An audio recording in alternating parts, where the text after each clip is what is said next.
সারা দেশে একযোগে এসএসসি সমমান পরীক্ষা শুরু, নিরাপত্তা ব্যবস্থা জোরদার। ফরিদপুরে আধিপত্য নিয়ে দুই গ্রুপের সংঘর্ষে আহত ৩০, দোকানপাট ভাঙচুর, লুটপাট। এবং ভোলায় নদী ও খালে খাঁচায় মাছ চাষ, আগ্রহ বাড়ছে চাষিদের।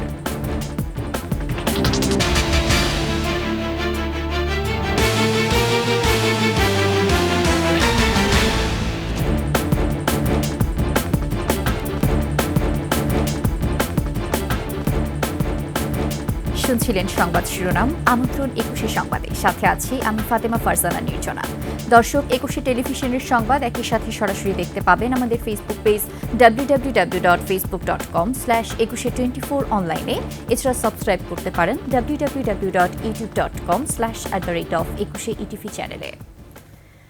আজ থেকে শুরু হলো এসএসসি ও সমমানের পরীক্ষা। অংশ নিচ্ছে ১৯,২৮,০০০ শিক্ষার্থী। সকাল ১০টায় একযোগে দেশের বিভিন্ন কেন্দ্রে পরীক্ষা শুরু হয়েছে, চলবে দুপুর ১টা পর্যন্ত। প্রশ্ন ফাঁসের গুজব ঠেকাতে নিয়মিত সামাজিক যোগাযোগ মাধ্যমে নজরদারি চলছে, নেওয়া হয়েছে বাড়তি নিরাপত্তা। এদিকে পরীক্ষা চলার সময় ১৩ মে পর্যন্ত সব ধরনের কোচিং সেন্টার বন্ধ রাখার নির্দেশনা দিয়েছে শিক্ষা বোর্ড। সেই সঙ্গে প্রশ্ন ফাঁসের গুজবের বিষয়ে সর্বোচ্চ সতর্ক থাকারও আহ্বান জানানো হয়েছে। এদিকে ঢাকা মহানগরীতে কেন্দ্রের ২০০ গজের মধ্যে পরীক্ষার্থী ছাড়া জনসাধারণের প্রবেশে নিষেধাজ্ঞা দিয়েছে ডিএমপি। ফরিদপুরের সালথায় আধিপত্য বিস্তার নিয়ে দুই পক্ষের সংঘর্ষে কমপক্ষে ৩০ জন আহত হয়েছে। এ সময় দোকানপাট ভাঙচুর ও লুটপাটের ঘটনা ঘটে। পুলিশ জানায়, এলাকার নুরু মাতুব্বর ও জাহিদ মাতুব্বর গ্রুপের মধ্যে আগে থেকেই বিরোধ ছিল। বর্তমানে একটি মামলায় কারাগারে রয়েছেন নুরু মাতুব্বর। কারাগারে থাকায় এই পক্ষের নেতৃত্ব দেন তার ভাই উপজেলা শ্রমিক লীগের সাংগঠনিক সম্পাদক মনসুর মাতুব্বর।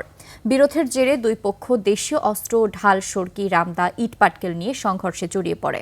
এক পর্যায়ে নুরু মাতুব্বরের সমর্থক নান্নু মাতুব্বরের ব্যবসা প্রতিষ্ঠানের তালা ভেঙে লুটপাট করে প্রতিপক্ষরা। পরে পুলিশ ও সেনাবাহিনীর সদস্যরা পরিস্থিতি নিয়ন্ত্রণে আনেন।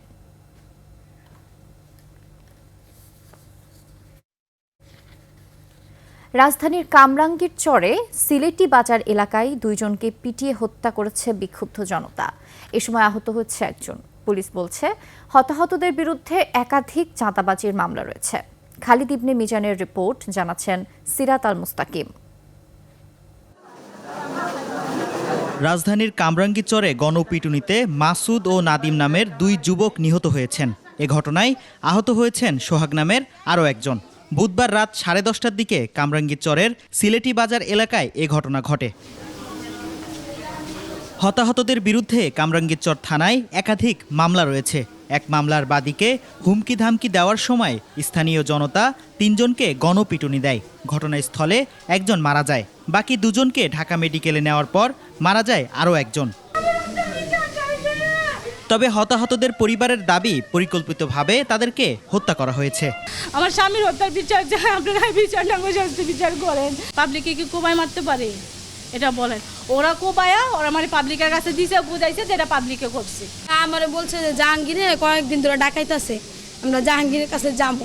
এর মামলা ছিল, সেই মামলা উঠাই দিব জাহাঙ্গীরে। এদিকে পুলিশ বলছে, নিহতদের কোনো রাজনৈতিক পরিচয় নেই, তারা সন্ত্রাসী কার্যক্রমের সঙ্গে জড়িত। বিষয়টি তদন্ত করে দেখা হচ্ছে বলেও জানায় পুলিশ।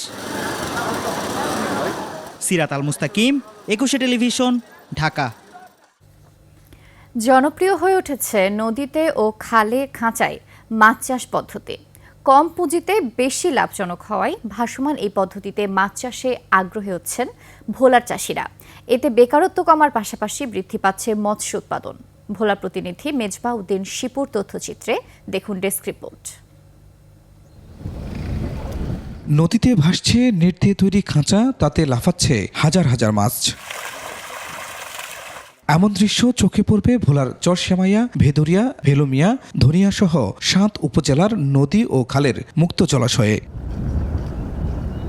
জিআই পাইপ, ড্রাম আর নেট দিয়ে তৈরি করা হয় খাঁচা। একটি খাঁচা তৈরিতে খরচ ১০ থেকে ১২ হাজার টাকা। প্রতিটি খাঁচায় মাছ চাষ করা হয় ১,০০০-এর মতো। নদীর জোয়ার ভাটার পানিতে বেড়ে ওঠা খাঁচার মাছে যেমন খাবার কম লাগছে, তেমনি স্বাদও নদীর মাছের মতো। খাঁচার মাছটা কোনো লস নাই। আর এই মাছটা বাজারে চাহিদা অনেক ভালো, খাইতে সুস্বাদু। জোয়ার ভাটার পানির কারণে আমরা অনেক ভালোভাবে মাছ চাষ করতে পারতেছি, আমাদের ওই মেডিসিনের খরচটা আমাদের বাঁচে থাকে। পদ্ধতিটা ভালো লাগছে। আমি এলাকায় যাইয়া নিজেও এই প্রকল্প করে স্বাবলম্বী হওয়ার চেষ্টা করব। বেকার গুলো এইভাবে খাঁচার ভিতরে মনে করেন মাছ চাষ করে খাইতে পারলে খুবই ভালো হয়। খাঁচা বানানো, মাছের পোনা উৎপাদন বিষয়ে প্রশিক্ষণ দিচ্ছে গ্রামীণ উন্নয়ন সংস্থা ও জেলা মৎস্য বিভাগ। তাদের সাথে আমরা নির্বাচন করে ওদেরকে ট্রেনিং দিয়ে থাকি। ট্রেনিং দিয়ে কিভাবে মাছ চাষ করতে হবে সেই বিষয়ে আমরা ধারণা দিই, আর আমরা হাতে কলমে আমরা শিখিয়ে দিই। ভাসমান খাঁচায় মাছ চাষ করে প্রতি 3 মাস পর পরে প্রতি খাঁচা থেকে প্রায় 10 থেকে 15,000 টাকা করে লাভ করতেছে। তরুণ উদ্যোক্তা যারা আছে তাদেরকে কিন্তু মাছ চাষ অন্তর্ভুক্ত করা যাবে এবং মাছের উৎপাদনও বাড়বে।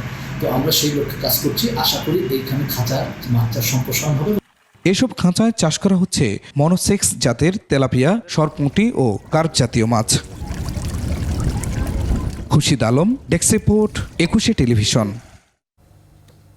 বাংলাদেশ সহ 75টি দেশের উপর আরোপ করা পাল্টা শুল্ক ব্যবস্থা 3 মাসের জন্য স্থগিত করেছে মার্কিন প্রেসিডেন্ট ডোনাল্ড ট্রাম্প। এই সময় দেশগুলোর পণ্যে পাল্টা শুল্ক ন্যূনতম 10% কার্যকর হবে। তবে চীনের পণ্যে শুল্ক বাড়িয়ে 125% করেছেন ট্রাম্প। এদিকে শুল্ক স্থগিত করায় মার্কিন প্রেসিডেন্টকে ধন্যবাদ জানিয়েছেন প্রধান উপদেষ্টা ডক্টর মোহাম্মদ ইউনূস। বিস্তারিত নাইম আহমেদের ডেস্ক রিপোর্টে। অন্যান্য দেশের উপর শুল্ক স্থগিত করা হলেও বেইজিংয়ের 84% শুল্কের বিপরীতে চীনের উপর 125% শুল্ক আরোপ করেছেন মার্কিন প্রেসিডেন্ট ট্রাম্প। সামাজিক যোগাযোগ মাধ্যম ট্রুথে মার্কিন প্রেসিডেন্ট জানান 75টির বেশি দেশ যুক্তরাষ্ট্রের প্রতিনিধিদের সঙ্গে যোগাযোগ করেছে। তারা বাণিজ্য, শুল্ক, মুদ্রা কারসাজি ও অশুল্ক বাধা সংক্রান্ত বিষয় নিয়ে সমাধানে পৌঁছাতে সমঝোতা আলোচনার জন্য অনুরোধ জানিয়েছে। তবে চীনের উপর শুল্ক হার বাড়িয়ে ট্রাম্প বলেন, চীন বিশ্ববাজারে শ্রদ্ধার ঘাটতি দেখিয়েছে এবং ভবিষ্যতে চীন ও অন্যান্য দেশ উপলব্ধি করতে পারবে যে যুক্তরাষ্ট্রের সঙ্গে প্রতারণার দিন আর থাকবে না।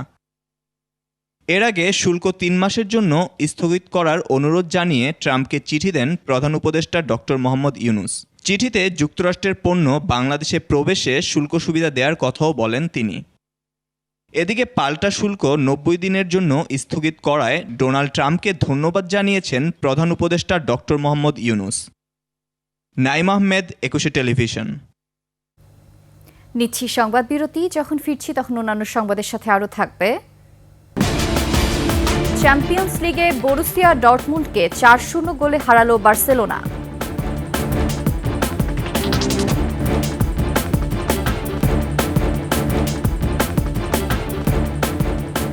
আবারও আমন্ত্রণ 21 সংবাদে। উদ্বোধনের 1.5 বছরেও চালু হয়নি ঝিনাইদহের কোটচাঁদপুর উপজেলা স্বাস্থ্য কমপ্লেক্সের নতুন ভবন। দীর্ঘদিন অরক্ষিত থাকায় চুরি হচ্ছে ভবনের গুরুত্বপূর্ণ সামগ্রী, নষ্ট হচ্ছে মূল্যবান যন্ত্রাংশ। একই সঙ্গে পুরাতন ভবনে রয়েছে শয্যা সংকট সহ নানা ভোগান্তি। প্রশাসনিক অনুমোদন না পাওয়ায় ভবনটি চালু হচ্ছে না বলে জানিয়েছে কর্তৃপক্ষ। ঝিনাইদহ প্রতিনিধি এম রায়হানের তথ্যচিত্রে দেখুন ডেস্ক রিপোর্ট। 2023 সালের অক্টোবরে তড়িঘড়ি করে অসম্পূর্ণ এই ভবনটি উদ্বোধন করা হয়, অথচ এখনও চালু হয়নি হাসপাতালের কার্যক্রম। 5 তলা ভবনটি এভাবেই ফাঁকা পড়ে আছে। প্রতিটি কক্ষে জমে আছে ধুলোবালি, ময়লা আবর্জনা। চুরি হয়ে যাচ্ছে আসবাবপত্র সহ গুরুত্বপূর্ণ সামগ্রী, এমনকি বসে মাদকসেবীদের আড্ডাও। আর এভাবেই ব্যবহার না হয় দিন দিন নষ্ট হচ্ছে স্বাস্থ্য কমপ্লেক্সের নতুন ভবনটির গুরুত্বপূর্ণ যন্ত্রাংশ। এদিকে পুরাতন ভবনে রয়েছে পুরনো নানা সংকটও, তার উপর রয়েছে চিকিৎসক সহ জনবল সংকট। এত বড় একটা বিল্ডিং, এটা কোনো ডাক্তার কিছু নেই, কোটি কোটি টাকার খরচ, কিন্তু আসলে এখান থেকে আমরা কেউই সুবিধা পাচ্ছি না। পুরাতন বিল্ডিং এ রুগী ধরে না, ওখানে সিট পাওয়া যায় না। আটকে না রেখে জনগণের স্বার্থে যত দ্রুত সেগুলো মেনটেন করে। বিল্ডিং যদি চালু থাকতো তাহলে তো এই জিনিসগুলো চুরি হইতো না। প্রশাসনিক অনুমোদনের জন্য প্রয়োজনীয় পদক্ষেপ নেওয়া হয়েছে বলে জানান স্বাস্থ্য বিভাগের এই কর্মকর্তা। জনগণের সেবাটা আসলে আমাদের মুখ্য উদ্দেশ্য। আমরা প্রশাসনিক অনুমোদন নেওয়ার জন্য মন্ত্রণালয়ে পাঠাইছি। মন্ত্রণালয় থেকে প্রশাসনিক অনুমোদন হয়ে আসলেই আমরা চালু করতে পারবো। কর্তৃপক্ষের তথ্য মতে প্রতিদিন গড়ে এই হাসপাতালের আউটডোর ও ইনডোরে চিকিৎসা নেন 600 থেকে 650 জন রোগী। মহিমা পলি, ডেস্ক রিপোর্ট, 21 টেলিভিশন। এরই সাথে শেষ করছি 21 সংবাদ। যাবার আগে সংবাদ শিরোনামগুলো আরও একবার। সারা দেশে একযোগে এসএসসি সমমান পরীক্ষা শুরু, নিরাপত্তা ব্যবস্থা জোরদার। ফরিদপুরে আধিপত্য নিয়ে দুই গ্রুপের সংঘর্ষে আহত ৩০, দোকানপাট ভাঙচুর, লুটপাট। এবং ভোলায় নদী ও খালে খাঁচায় মাছ চাষ, আগ্রহ বাড়ছে চাষিদের।